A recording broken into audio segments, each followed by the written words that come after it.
we need to go, Vicky, to the glamour central that is Palmerston North Library. We've seen this wonderful group of remarkable women that are hiding from us behind a row of chairs. So we're trying to not take that personally, that's a particular, that's like a social prophylactic. You won't take it seriously. But look, we're going to our next speaker, who is Robyn Wilson. Now, Robyn is a librarian, a senior service guide at Palmerston North City Library.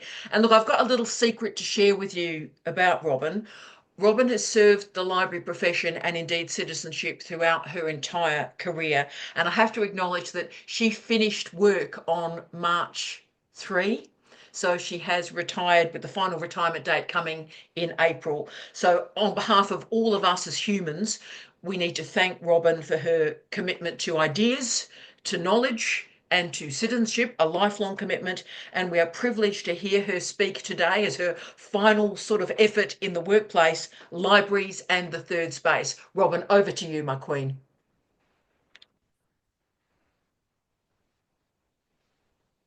You're on mute in the room, team. I can't unmute you, but I can ask you to unmute. Gee, it's memories of 2020 again, isn't it? Right, you can hear me now? I certainly can. Great, thank you for your kind words. Tara's right, okay. The United Nations lists the top 3 basic human necessities as food, shelter and internet access to information. A common thread in the world of libraries is that libraries are our third space. The first being your home, the second your place of work. In many communities, the library is their only way to access information. For others, it is a safe place just to be part of a community, no pressure to contribute, yet it still fulfills the human need to belong, hence the idea of third space. Public libraries in New Zealand are amongst the best in the world, offering a wider range of resources and services than what most people realise. I believe the greatest resource in a library is the staff. Public library staff know their collections really well. They upskill, they attend conferences and workshops, and nearly all staff shelve books daily. Many of the staff are very well read and travelled. Some of the more quirkier staff know lots about obscure things. For example, in a staff presentation regarding council recycling, came the comment, just add diesel to polystyrene and you've got napalm. So I'm Robyn Wilson. I have a Master's in Library and Information Systems. I'm currently employed within Palmerston North City Libraries for not for much longer, as Tara said, I retire in April. I thought it would be useful to take you through creating a library card for a rural lady. So I've invented Raywin, a conglomeration of many rural patrons I've helped over the last 20 years. To illustrate how our resources meet and often exceed expectations. I would start by asking Raywin, does she live in the Palmerston North rate-paying area? If so, everything's free.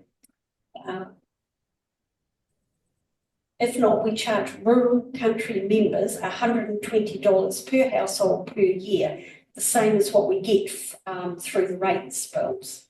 So it doesn't matter if she's got 6 kids plus Nana and 21 uncles all living in that address. The 120 covers them all and each one of them can have a card. We need to see photo identification like a driver's license or a passport and proof of address, top of your bank account, something from the government as usual, and access via cell phone is perfectly acceptable. Children are not required to provide identification. Raywin tells me they live an hour's drive in the country from Palmerston North. Libraries nearer her do not have all the resources she's looking for. She tells me she lives with her husband, who's ex-military, and 4 children, which she homeschools. So I'd start by making the children a card each by asking Raywin about the children's interests and reading levels. Keeping a mental note of the children's interest, I go on to make Raywin a card and one for her husband if he's there. Time to explain a bit about the library and how it's arranged. So starting with our physical libraries, we have 4 branch libraries, all about the size of a 3-bedroom house. We have a library bus, plus an arrangement with the military library at Linton Army Camp. Your car can work in all these locations, and you can have up to 50 items out at any one time on your card. Book return bins are located around the city. You can't miss them. They're 5 foot high, they're brightly coloured, shaped like a book. Books are issued for 3 weeks, and you can renew them online, by phone or in person, as long as there's no existing holds. I would then point out in general terms the specific areas of the Central Library. So New Zealand history plus Maori and Pacific Island collections are all on the 2nd floor. The 1st floor has the main book collection. DVDs and teenage literature are on the mezzanine floor, and computer access is on the ground floor. Teenagers have their own youth space building in the next street, and makerspaces access from the square outside of our building. I would then mention our books are shelved in living rooms and organised by author or Dewey order. The living room concept is borrowed from Scandinavian libraries. It keeps the books about a topic, say dementia, which is in our Memories Matters living room, all in one area and in Dewey order within that space. Wow. So that's a brief overview of the library. Let's get the husband organised first. So as he's ex-Mil, I presume he's interested in the Second World War plus Afghanistan and Vietnam. New Zealand war content is on the 2nd floor at the Dewey number 940. On the 1st floor, he should look in Countries Global living room, as that covers World War I and II. Countries Asia will have Afghanistan and Vietnam wars. Society has books relating to military figures or regiments. And in transport, we have lots on military planes, some on tanks, and there's a couple on naval frigates. We have a database entitled Military and Intelligence, which can be accessed from our website via your library card and PIN number. We'd then put the husband on the military talk mailing list, and those talks are really well attended. If he reads fiction, there's several SAS authors that we can recommend. So next, I'd ask, do they have good, reliable internet access at home?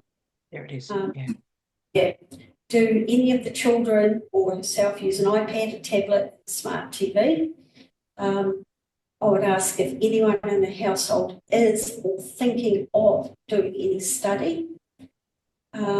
I ask what subjects they're interested in. Is there a group that they would like to join and need contact details? From there, I can steer them to specific resources. I recommend Raymond take a good look at our list of databases and apps listed on the library's website. I'll then demonstrate exactly where to find them and jot them down on a bit of paper for future reference, and tell her she just needs her library card number and her PIN number to gain access to these databases. Many of the databases will be invaluable for the children's education, while the apps offer e-books, e-audio books, e-magazines, local and foreign newspapers, movies and TV programs and documentaries, all free of charge. Raymond is fortunate where she lives that she has a good internet connection. If she didn't, a good plan B would be to download audio books and e-books while in town using the library's free Wi-Fi. So now we address the children. Child 1 reads sci-fi books, so I point out the youth collection, refer them to the databases and apps, which would help with homework. Also youth space, because this is a safe place to meet and interact with teenagers in the city. Child 2, this child's into Minecraft, and in my experience, Minecraft books are always out online, so I recommend they reserve a few every time. And we regularly have Minecraft sessions run at some of our branch libraries. Susan mentions this particular child is slow and reluctant to read. I'd encourage her to involve all the children in the summer reading program, where over 3 sessions the children read to librarians, receive incentive gifts, it's like bribery, and attend the finale party, come sausage sizzle at the Esplanade Gardens, where every child receives a new book and a certificate of completion. Amazing. I also mentioned the adult learning section, where adults can learn to read English as an adult.